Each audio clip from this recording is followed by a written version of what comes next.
Bueno, nuestro siguiente ponente es Enrique Bello Beltrán. Es ingeniero agrónomo, consultor y técnico asesor de la comunidad de regantes del Bajo Guadalfeo.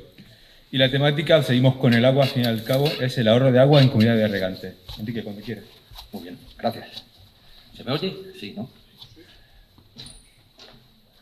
Bueno, buenas tardes, bienvenidos a todos.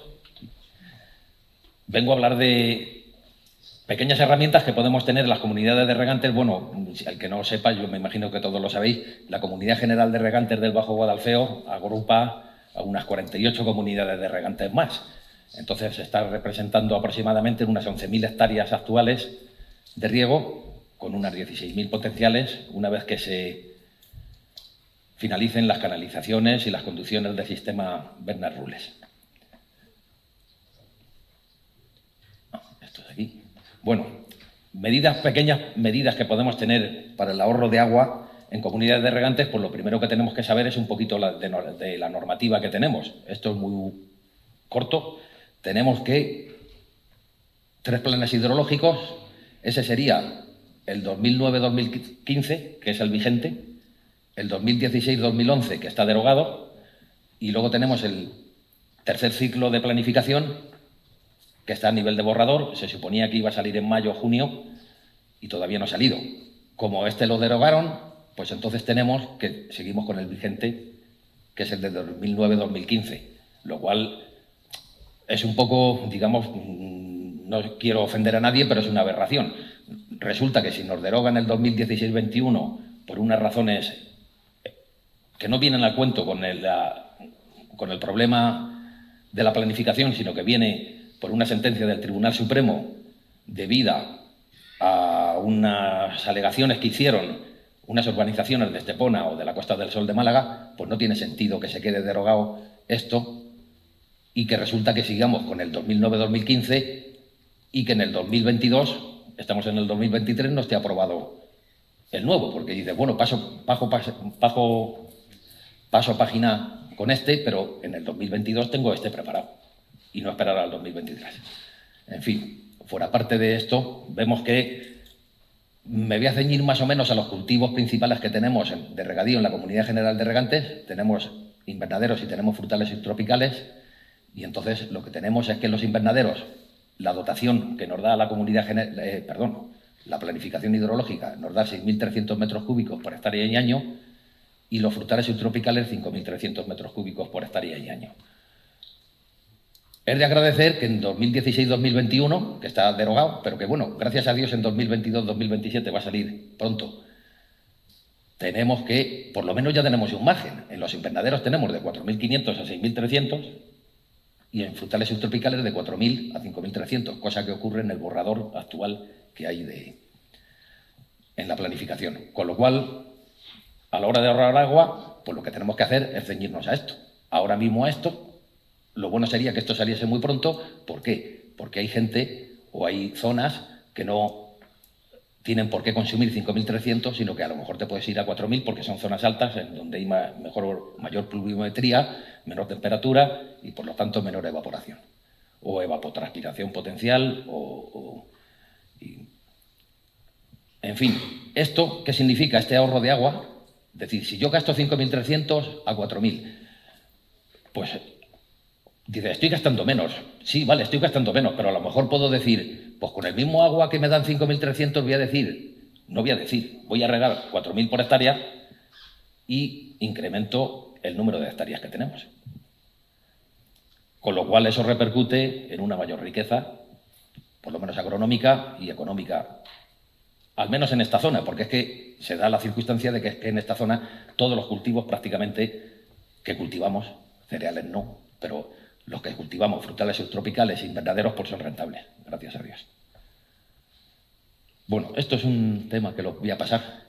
Posibles intervenciones que podemos tener a través de las comunidades de regantes. A nivel de regante hay un montón, ya sabéis el riego localizado, sabéis la charla que nos acaban de dar a través del poliagua, por ejemplo, ese producto que retiene el agua en el suelo, pero yo estoy hablando a nivel de comunidad de regantes. Entonces, podemos hacer, digamos, por dos cosas las comunidades de regantes para ahorrar agua.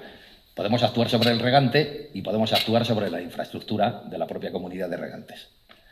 Sobre el regante, pues actividades formativas y de divulgación, pues como por ejemplo esto. Es decir, lo que pasa es que a lo mejor más dedicado a lo mejor al cultivo concreto de la comunidad de regantes, al mayoritario, o más particular para otros cultivos. El caso es que se puede hacer esto, ¿no? Una comunidad de regantes tiene capacidad suficiente para implantar unos cursos, implantar unas formas de conocimiento de cara al agricultor, ¿no? Luego, hay otra cosa, un tarifado de precios. Pues sería interesante un tarifado de precios. Si resulta que un grupo de hectáreas está más o menos en la misma zona, tienen el mismo cultivo, la misma edad, y resulta que un agricultor está gastando 5.300, mientras que el otro está gastando 4.000, pues habría que tenerlo en cuenta de cara al agricultor. Por un lado, aplicar un tarifado creciente, es decir, el que gaste más de 4.000 o el que gaste más de 5.300, porque luego la media siempre se cumple, pero el que gaste más de 5.300, pues ponerle una penalización, y el que gaste menos, por supuesto, darle un premio. ¿Forma de llegar a eso? Pues la única forma de llegar a eso es poner contadores individuales de consumo. Cada finca con su contador, porque no hay otra forma. Sobre la infraestructura de la comunidad de regantes, bueno, pues vigilancia continua de la red. Eso conlleva mano de obra. Vigilancia continua de la red es ver si hay fugas, si hay pérdidas, si hay, sobre todo, fugas y pérdidas y desperdicios de agua, que a su vez producen daños en muchas fincas colindantes la mayor parte de las veces. Se puede hacer, bueno, esto de la digitalización. Últimamente hay gente que dice digitalización y es que se les llena la boca de digitalización, ¿no? Como si fuese esto la cosa más moderna del mundo, cuando la digitalización es una cosa que existe desde hace tiempo y precisamente en agricultura, a nivel de comunidades de regantes, ya hay muchas que están aplicando esta técnica, que consiste más que nada en tener contadores individuales en tiempo real, que te suministren la información en tiempo real a una central, que te den además el consumo por sectores y que en cualquier momento te detectan unas fugas, las cuales se pueden reparar inmediatamente.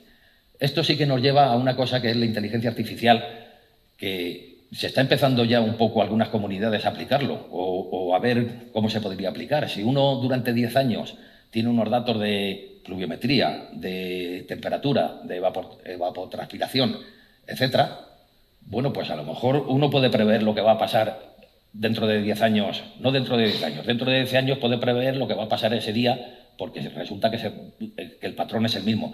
Con lo cual dices, bueno, pues voy a dar más agua para este lado, menos agua para este otro, y una planificación un poco, pues aplicando la inteligencia artificial a partir de una cantidad de datos que se pueden reunir pues durante un tiempo de funcionamiento relativo de la comunidad de regantes, 10, 15 años, pues ya lo tenemos. Y luego, otra forma sobre la infraestructura es el control de la evaporación. Ya sabéis que la infraestructura de las comunidades de regantes pues suelen componerse de acequias, suelen componerse de tuberías y suelen haber balsas y depósitos. Entonces hay que controlar la evaporación ahí. Incluso la infiltración al terreno en el caso de acequias y en el caso de entubados, vamos, de conducciones mediante tuberías, ¿no? Bueno, pues una de las formas de ahorrar bastante agua en las comunidades de regantes es la cubrición de balsas y depósitos. Por cierto, no he dicho que el tema de los contadores individuales, en las que ya se han implantado a través de los proyectos de modernización y tal, es que se han ahorrado incluso un 15 a un 25% de agua. Muchísimas comunidades de regantes, solo por el hecho de decir, aquí tienes tú tu contador y te voy a controlar lo que consumes, o sea, la gente ya recorta y la gente no pide más y, sin embargo, y se quedan ahí quietecitos y aprovechan el agua que realmente tienen. Bueno, control de las filtraciones al terreno, este es un tema ya muy quemado, ¿no? Que ya lo sabemos, o sea, si tenemos acequias de tierra, pues lógicamente se infiltra mucho al terreno. Esto no sé dónde le tengo que dar, aquí. Se infiltra muchísima agua al terreno, agua que se pierde, que sí, que es muy bonito en la Alpujarra y es muy bonito en muchos sitios, pero desde luego que en la Vega de Motril, en la Vega de Almuñécar y en muchas vegas, o sea, mantener ahí unas acequias a través de las cuales se está infiltrando agua, pues no nos conlleva ningún beneficio ecológico, sino todo lo contrario, cañaveras y rollos y suciedad. Bueno, en cuanto a hay un tema en las balsas para controlar filtraciones al terreno, que es que las balsas deben tener unas instalaciones de drenaje y detección de fugas. Cuando digo balsas me refiero a las balsas de tierra, impermeabilizadas o no, con polietileno o con una lámina impermeabilizante, que normalmente suele ser ya últimamente polietileno. Pero, por ejemplo, hay, y no es por meterme con las zonas, ni que nadie se lo tome personal ni nada, pero hay muchísimas balsas en la zona de Málaga, en las cuales las balsas no tienen instalación de drenaje. Una balsa sin instalación de drenaje pierde agua, no lo sabes, y cuando ya lo sabes es que la balsa se ha roto. Entonces hay que disponer instalaciones de drenaje, lógicamente. Ya iremos con ese tema más despacio, ¿no? Ahorro de agua y energía, con los contadores telemáticos. Pues hay un ahorro de agua y de energía, es lo que decía antes, hay una reducción de pérdidas de agua porque se detectan las fugas en tiempo real. Al detectarse la fuga, enseguida se repara y hay un agua que no se pierde.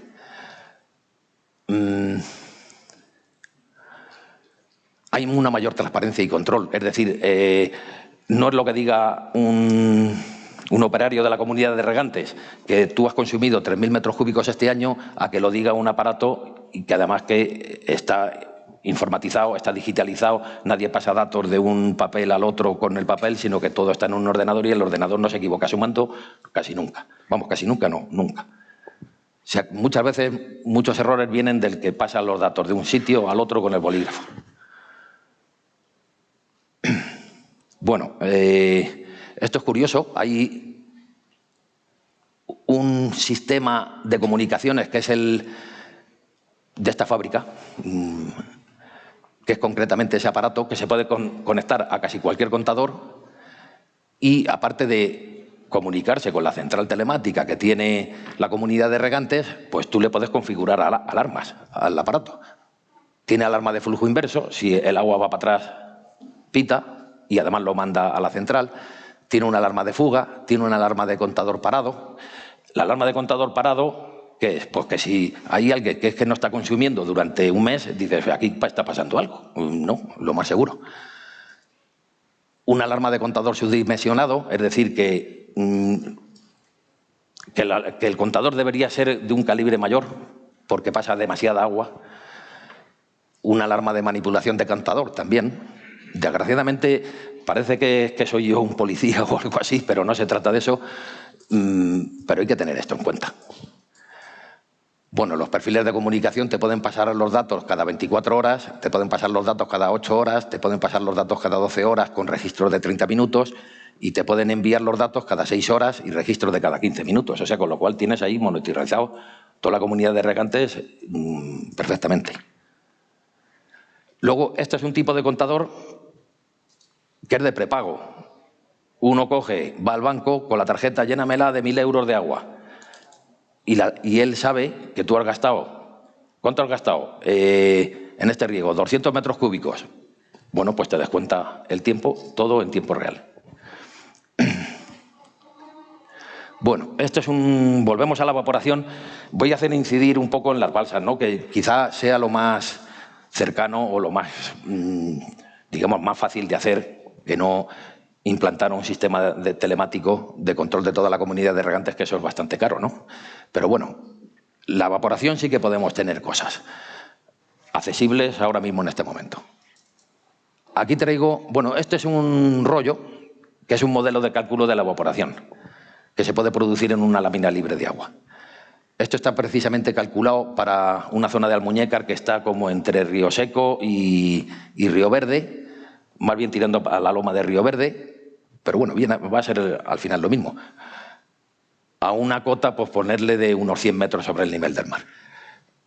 Estas son las evaporaciones que se producen en milímetros, es decir, litros por metro cuadrado, durante un año, la media. En mes de enero tenemos 55 litros por metro cuadrado y el mes julio tenemos 197, o sea, casi 200 litros por metro cuadrado se evaporan. Si uno tiene una balsa, pues, o un depósito, se está evaporando agua continuamente. Al final del año tenemos unos 1.500 metros cúbicos, perdón, 1.500 milímetros, que son 1.500 litros por metro cuadrado. Poniendo un ejemplo, si tenemos una superficie de lámina de 3.000, esto es una balsa real, de 20.300 metros cúbicos. Tenemos una superficie de lámina de 3.907, una superficie del fondo de 1.025, la superficie media da 2.466. En julio se nos van 488 metros cúbicos, ni más ni menos, que comparado con los 5.300 que nos dan, o los 4.000 en su caso, es un tanto por ciento grande. En el año multiplicamos 1.427,2 litros por metro cuadrado por 2.466 de superficie media de lámina de agua, tenemos 3.520 metros cúbicos, es decir, un 17,3%. Para esta balsa. Hay otras balsas que tienen menos altura, por lo tanto, eso tienen más superficie, se evapora más agua. Esta, por ejemplo, de 30.914 metros cúbicos, la superficie media es de 5.417 metros cuadrados, lo cual supone que en el año se te van 7.731 metros cúbicos, es decir, un 25% del agua regulada. ¿Eso qué supone? Pues que si uno riega con 5.300 metros cúbicos hectárea, hay muchas formas de determinar la rentabilidad del sistema de quitar evaporación. Podemos decir, ¿cuánto me cuesta subir el agua a la balsa y ver cuánto dejo de evaporar por el sistema y sacarle, decir, bueno, pues esto lo amortizo en 10 años? Bueno, no, pues yo lo he hecho mucho más sencillo. Si yo con una hectárea necesito 5.300 metros cúbicos, al ahorrar los 7.731 resulta que puedo regar hectárea y media. Y si es más, que si utilizo 4.000 metros cúbicos nada más, puedo regar casi dos hectáreas más. Cada uno ya que haga sus cálculos. ¿Es rentable o no es rentable evitar la evaporación en las balsas? Yo creo que esto, vamos, de cajón es que sí. Porque una hectárea y media supone dinero. Hay gente que tiene 8 y mete una hectárea y media más porque es que sabe que es rentable. Por si metes 2 también, pues ni te cuento. O sea, y no hace falta hacer más cuentas, de decir, es que eso es muy caro o esto es muy barato. No, es que meto más superficie. Entonces, para control de la evaporación del agua en balsas, tenemos varios métodos, tenemos 3 métodos. En primer lugar, las cubiertas suspendidas, luego tenemos cubiertas flotantes continuas y luego tenemos cubiertas flotantes discontinuas. Y luego otros 2 métodos más, pero básicamente estos son los principales porque luego los otros 2 métodos sería cubrir la balsa con paneles solares, lo cual puede ser muy interesante, pero bueno, no me voy a meter ahí porque tampoco creo que sea el momento, ¿no? Y luego otro método que es un poquito caro, que es el tema de los... Luego lo digo que no me acuerdo ahora cómo se llama como monocapa, tema monocapa o método monocapa, que consiste en añadir una sustancia química al agua que crea una película en la superficie que evita que la evaporación se produzca. Es un método bastante caro y luego hablaremos a lo mejor un poco de él. Bueno, las cubiertas suspendidas, pues no es más que un invernadero, como el que pone un invernadero más o menos, pero en una balsa, la cual tiene el inconveniente de que no tiene pilares en medio. Si tienes pilares en medio es muy fácil, pero si no tienes pilares porque la balsa es de tierra, pues no tienes la posibilidad. Bueno, consiste en disponer una lámina, normalmente, antes era al principio esto empezó con una rafia de polietileno, así directamente, y ahora ya esto ha avanzado, incluso llegaron a hacerse una norma ENOR, una norma UNE, en el cual ya se contemplan las mallas tejidas de doble capa de polietileno estabilizado con negro al carbono. Esto evita el 80 al 95% de evaporación.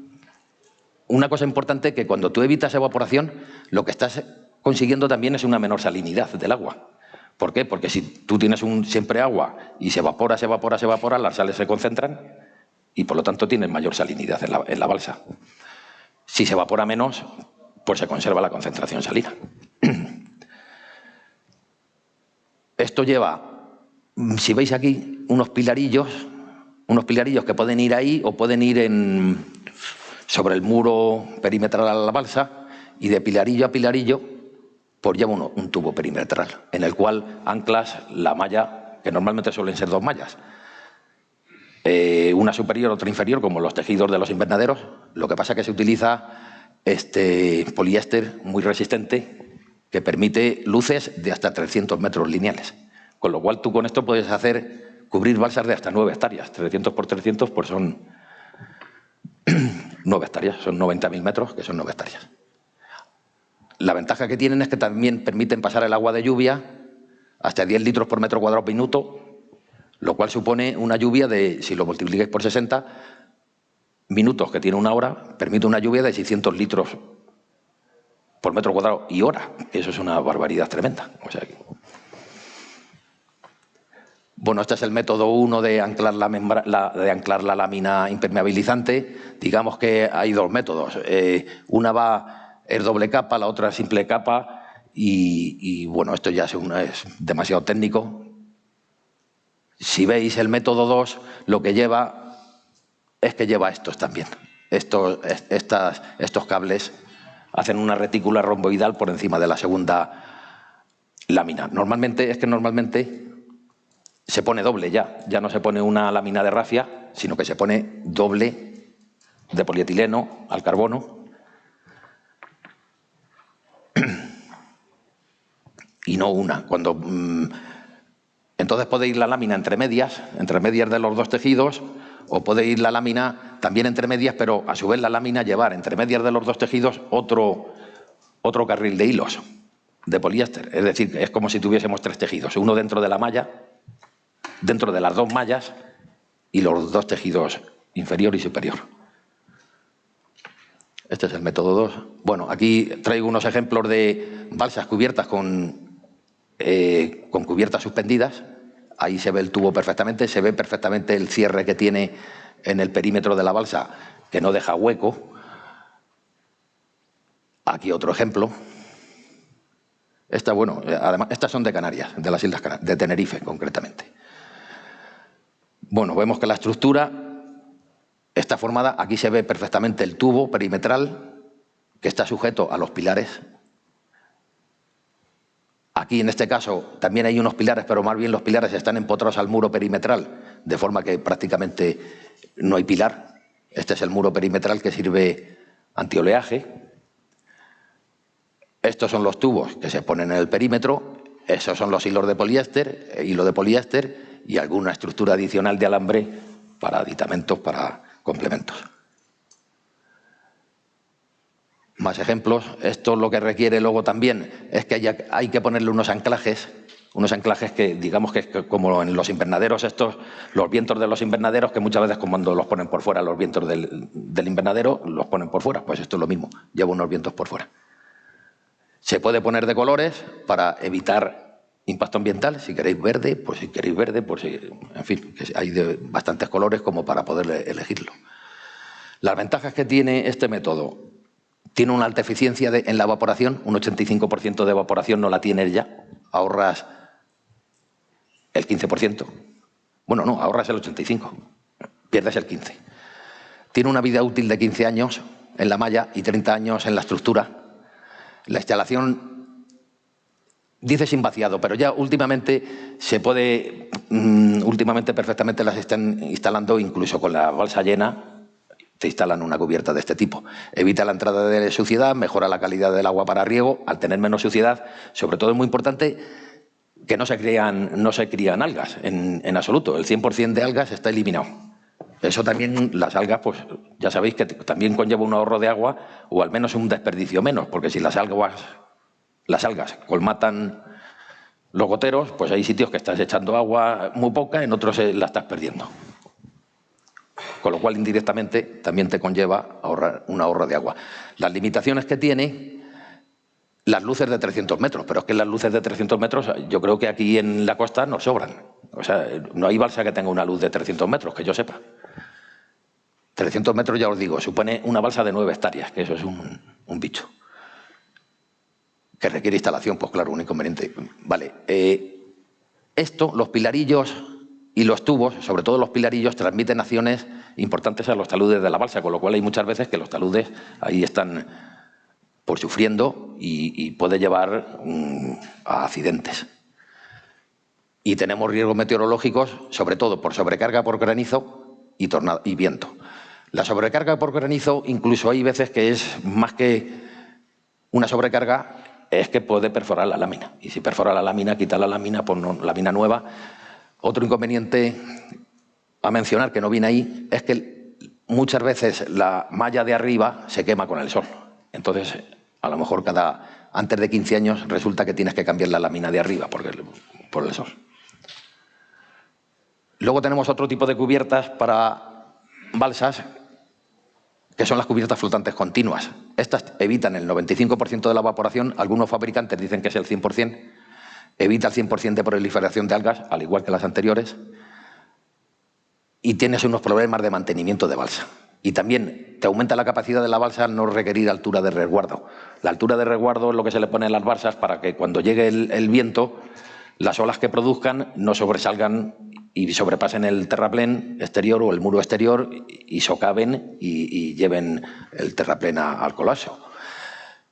Bueno, esto consiste, tú tienes una balsa, que es esta, y consiste en ponerle otra lámina nueva encima, de otro material. Normalmente las balsas suelen ser de polietileno, la lámina principal de impermeabilización, mientras que aquí lo ideal sería utilizar polipropileno armado. La balsa, la cubierta, lo que hace de cubierta, lógicamente, es una cubierta que se tiene que adaptar a cualquier capacidad o volumen que tenga la balsa. Con lo cual, te obliga a ponerle unos pliegues ahí pensados inteligentemente para que suba y baje de forma que, igual que aquí. Aquí la balsa le queda todo ese margen. Bueno, pues conforme sube, resulta que a la lámina le sobra o le falta lámina y entonces eso se tiene que recoger. ¿Cómo se recoge? Se recoge en estos pliegues en los cuales el sobrante de lámina se queda recogido.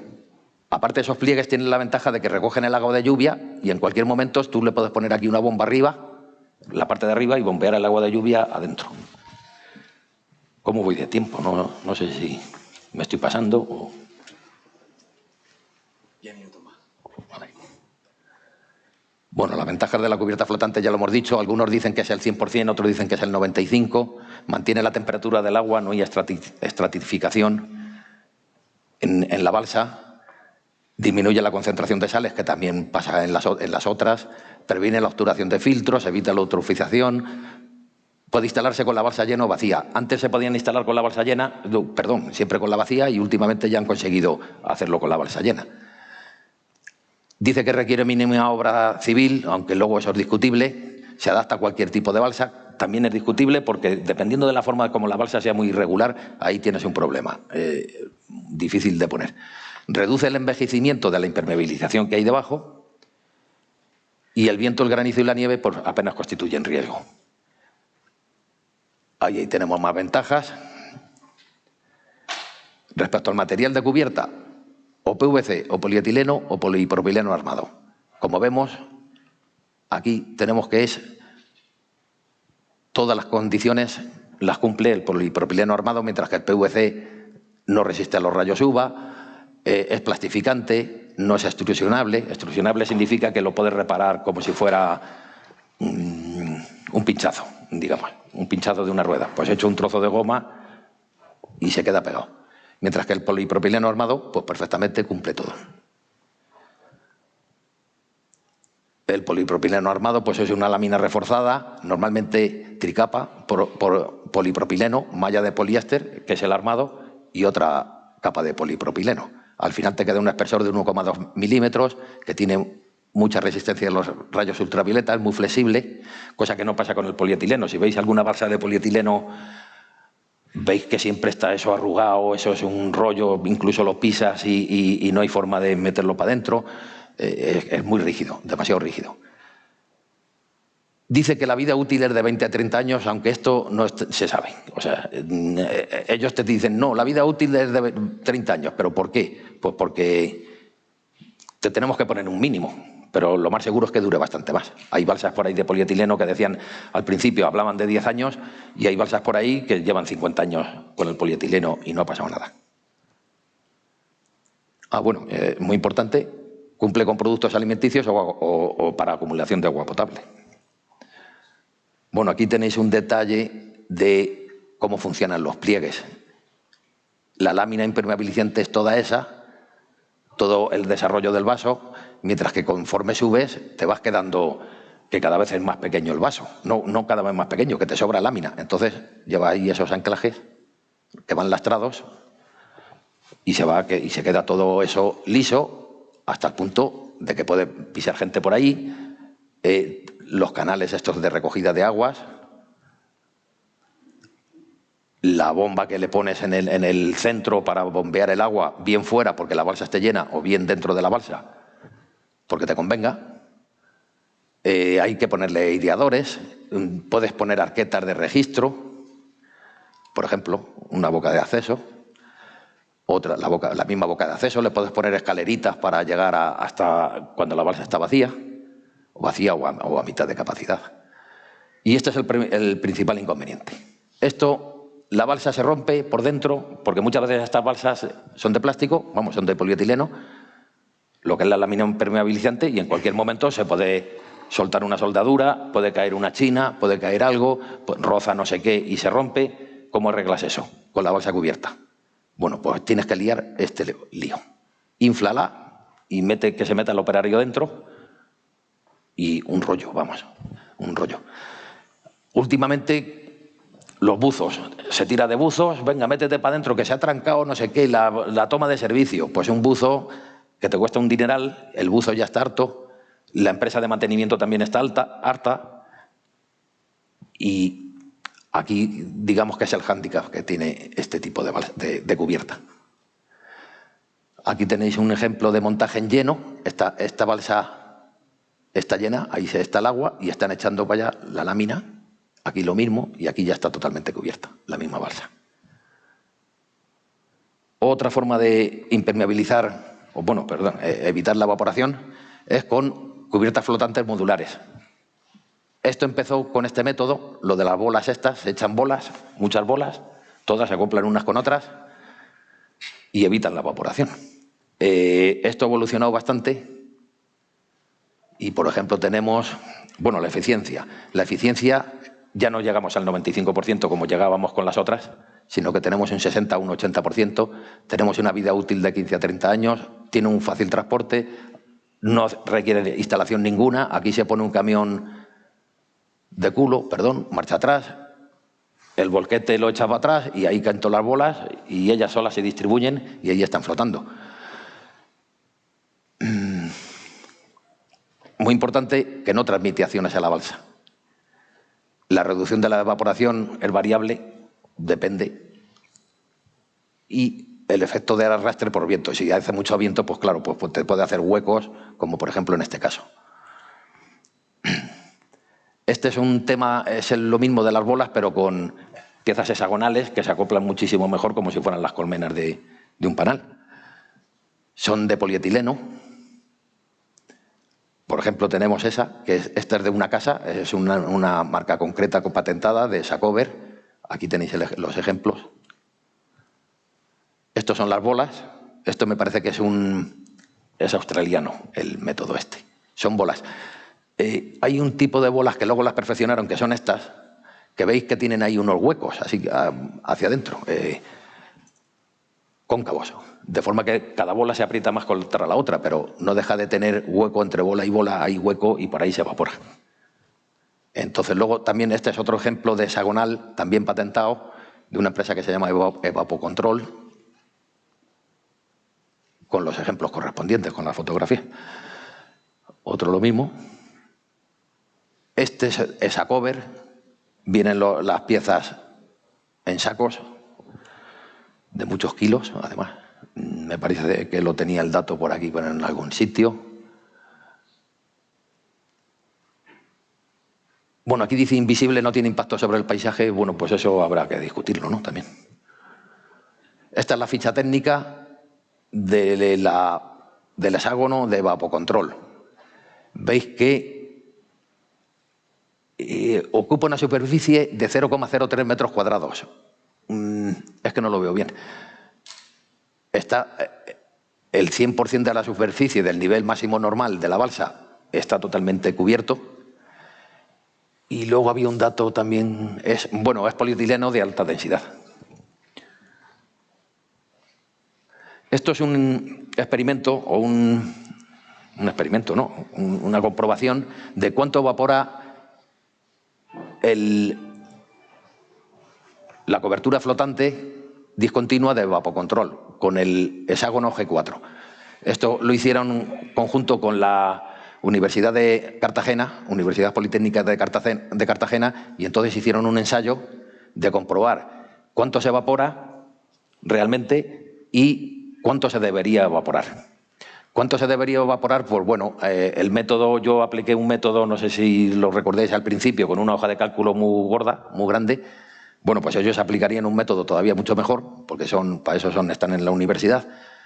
Y el modelo decía, este es lo acumulado, la evaporación acumulada según el modelo, y esto es la evaporación real según el modelo. La evaporación real y la evaporación según el modelo, lo rojo, y lo azul es la evaporación real, que es así que se puede medir. Entonces, bueno, pues llegaron a que, por ejemplo, del 28 de agosto al 9 de septiembre, el ahorro fue de un 80,24% de evaporación, lo cual supone, pues, en vez de dinero, lo traduces a superficie, pues dices, pues una hectárea más de aguacate. Pues fenomenal.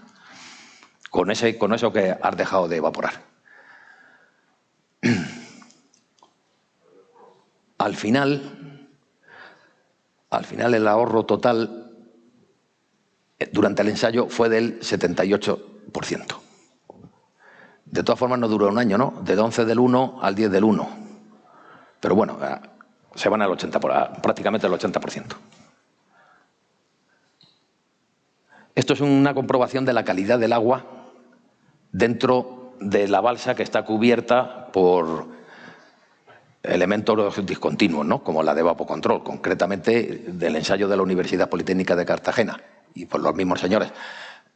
Si veis, esta es la línea negra de turbidez.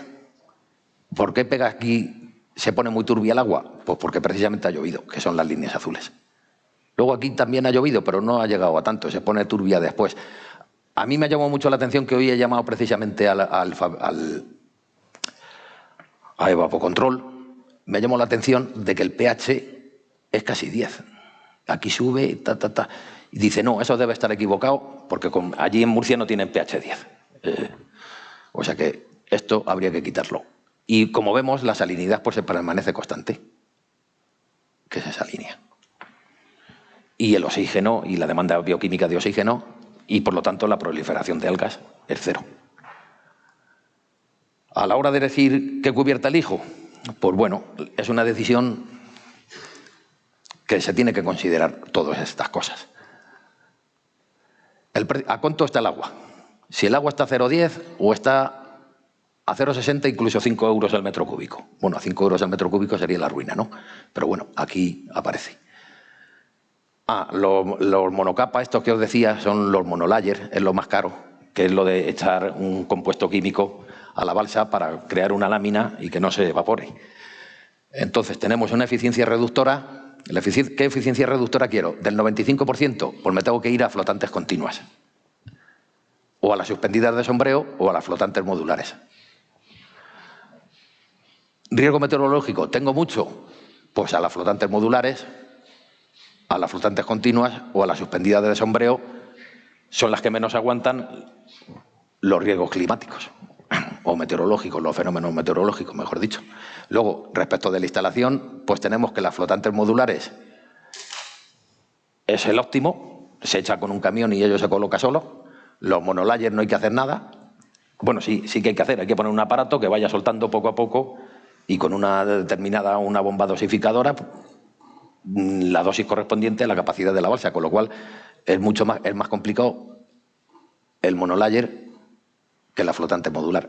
Y luego ya las flotantes continuas son las peores a la hora de la instalación. Coste. Tenemos que el mejor coste de implantar una cubierta es de 10 euros por metro cuadrado y el mayor es de 20 metros por metro cuadrado. Concretamente, este dato es fresco de esta mañana. Una malla bien puesta. O sea, también que es que hay gente que pone malla, gente y luego no le sale. Pero una malla del mejor. Pues más o menos entre 8 a 8,5 euros el metro cuadrado, es a lo que puede salir. Una lámina flotante con el mejor instalador, que se supone que hay ahora mismo en el mercado, está a 9,50 euros el metro cuadrado. Pero hay que tener en cuenta que 9,50 euros es el metro cuadrado de lámina flotante. Como hay que sumarle las paredes, hay que multiplicarlo por más o menos por un 15 o un 20%. O sea, de los 9,50 te vas, vamos a suponer que fueran 10, pues si lo tienes que multiplicar por 1,15, pues te sale lo que sale, 10, 11,50. 11,50. Y si lo tienes que multiplicar por 1,20 porque tengas mucha pared, la balsa sea mucha profunda, pues te vas a 9 o a 10 por el 20% por 10,20, ¿no? Y luego las modulares flotantes, aquí este dato no me gusta cómo me lo han dado porque, en fin, este tiraría para lo suyo, pero vamos, un tipo evapocontrol sale a 11 euros el metro cuadrado, mientras que el resto de fabricantes viene a salir a 14. Hablé con otro fabricante que me diese ese dato de los 14 y realmente me dijo 13,50. O sea que andamos ahí. Vamos, que me lo dio bien, tanto uno como otro. Y yo creo que me parece que con esto he acabado. Sí. Si tenéis alguna pregunta, alguna cosa.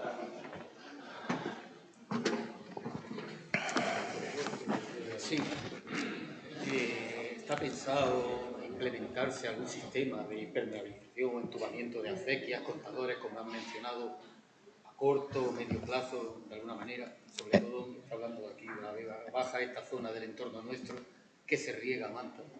Hay teniendo lo que tenemos encima de sequía, aquí está 3 días metida el agua. Sí. Lo conozco bien. Hay un proyecto de modernización de esta comunidad de regantes de los riegos tradicionales de Motril. Está totalmente redactado. Está prácticamente aprobado casi para subvenciones y esto. No te sé decir en qué fase. Pero también hay que contar con todos los regantes que os pongáis de acuerdo y decir, sí, yo estoy de acuerdo en ponerlo, pero si luego hay algunos que no, al final lo sometéis a votación. La compuerta cuando les parece. No es cuando los parece. Eso, tú pides el agua y llega el acequiero y te da agua. ¿Cuánto te has tenido? Pues tanto. Ya que pasa por aquí y está 48 horas, es que sé un poco de lo que hablo. Me refiero a que sería buena idea para que haya una dosificación que a lo mejor hay algunos que les perjudica, pero habrá una gran mayoría que les beneficie, que sería muy interesante. Totalmente. Que se pusiera esos sistemas. Totalmente. La evapotranspiración, si está entubado. Totalmente. Aquí hay una técnica muy graciosa que se llama el embarsillamiento.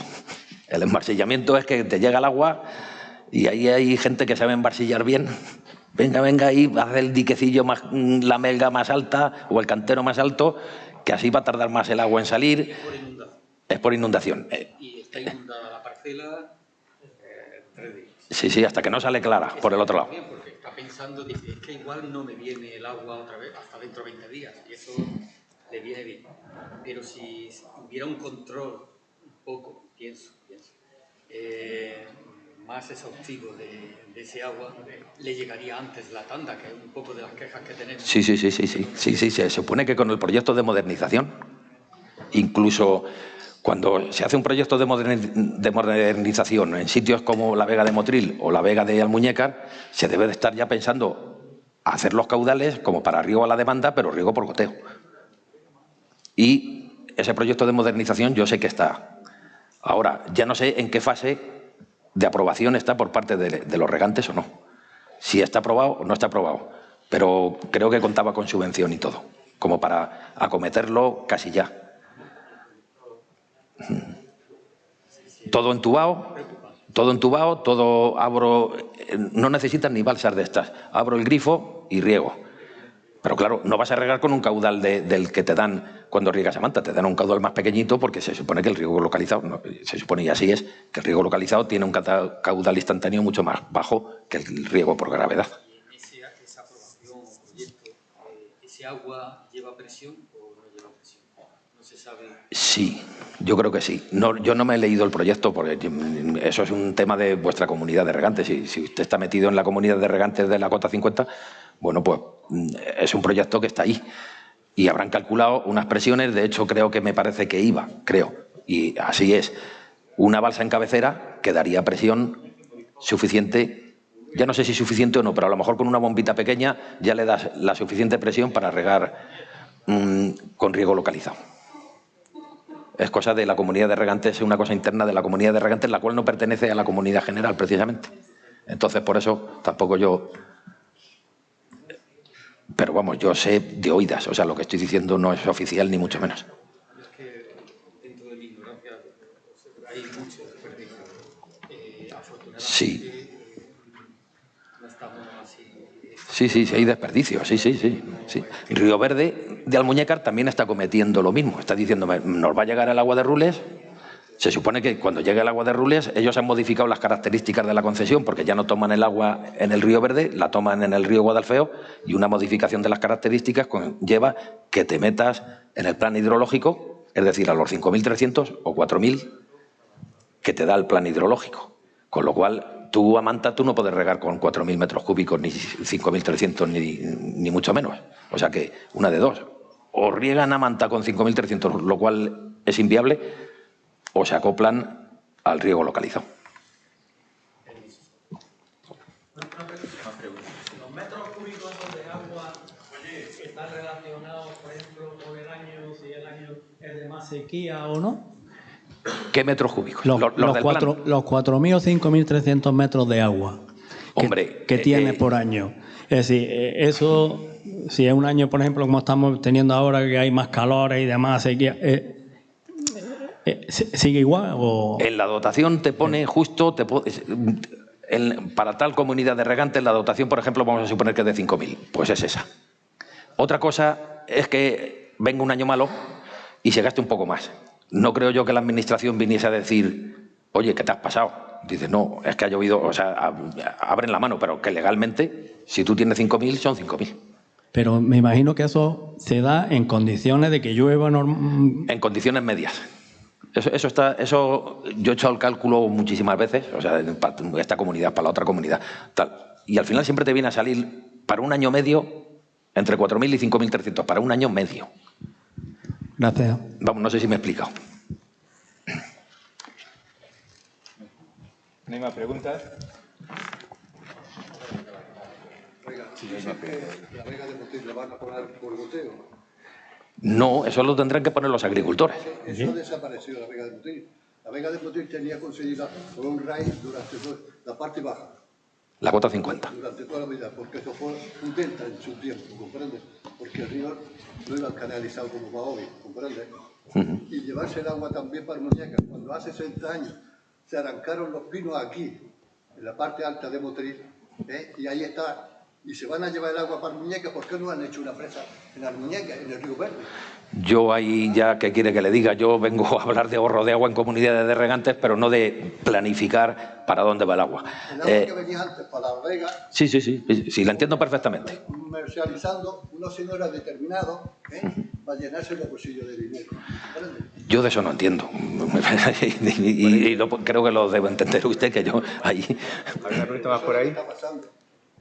Sí, una pregunta. Es con respecto al tema si la Comunidad Central de Comunidades está estudiando el tema de la demanda adaptando al plan hidrológico de los 5.000 y pico metros, la superficie que realmente va a gestionar, porque realmente ahora nos damos cuenta que dotaciones como tiene la comunidad de la cota 200 o la Vega Vieja están consumiendo una barbaridad. Es decir, están consumiendo una barbaridad, pero no consumiendo directamente a la demanda, sino porque se le produce excedentes de regulación en la cota 200, que tiene que estar emitiendo cantidades de agua que está elevando por vía costos, que estamos pagando los agricultores, a las ramblas y directamente al mar. Y es lógico, porque de 2.200 hectáreas, 2.300 que tiene la comunidad de la cota 200, que una demanda real de consumo, si nos adaptamos al plan nuevo, al plan hidrológico que se aprobará en su momento, estamos hablando de 12 o 13 hectómetros cúbicos, cuando ahora está consumiendo 24 hectómetros cúbicos de dotación en el reparto del plan de explotación del río. Es decir, que habrá que ir adaptándose a la realidad que nos vamos a encontrar, aparte de los costos que estamos acumulando.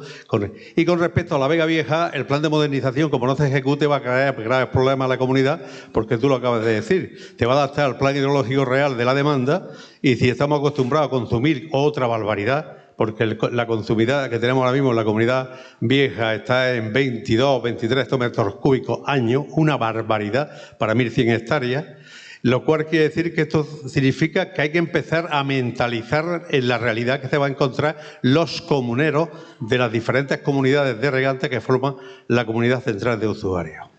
Vamos a ver. La primera pregunta es, la Comunidad General de Regantes, con las canalizaciones de Rules y todo lo que conlleva, está calculada para un riego potencial de 16.000. Hay que tener en cuenta que se riegan 11.000. Ahora mismo, la realidad son 11.000 hectáreas. En un futuro, potencialmente, se pueden meter hasta 16.000. ¿A qué caudal? Pues se han ido al mínimo, se han ido al plan hidrológico.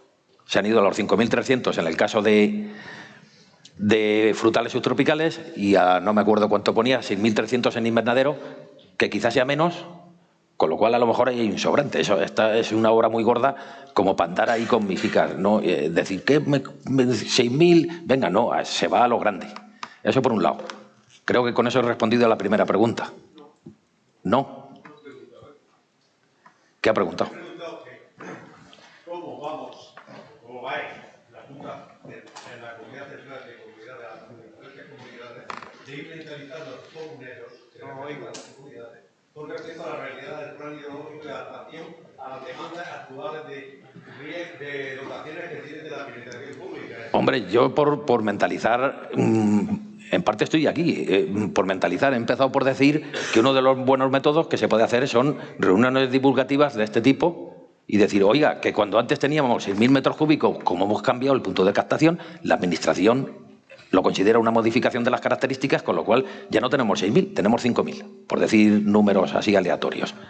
Entonces, mentalizarse, pues hay que irse mentalizando todo el mundo, eso está claro, porque es que el que no se mentalice, pues tiene dos trabajos, cabrearse y mentalizarse luego después, y volver a los 5.000, porque es que no van a dar, no va a haber más. Respecto a la segunda, creo que ahora sí va respondida.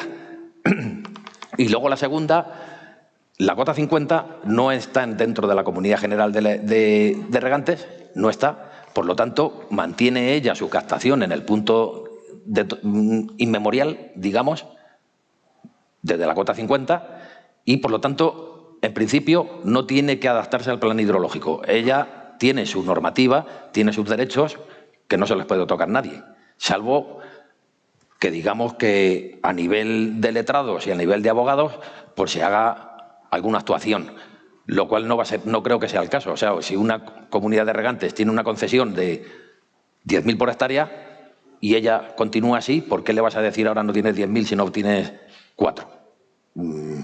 Hay que también comprender la casuística de cada cosa.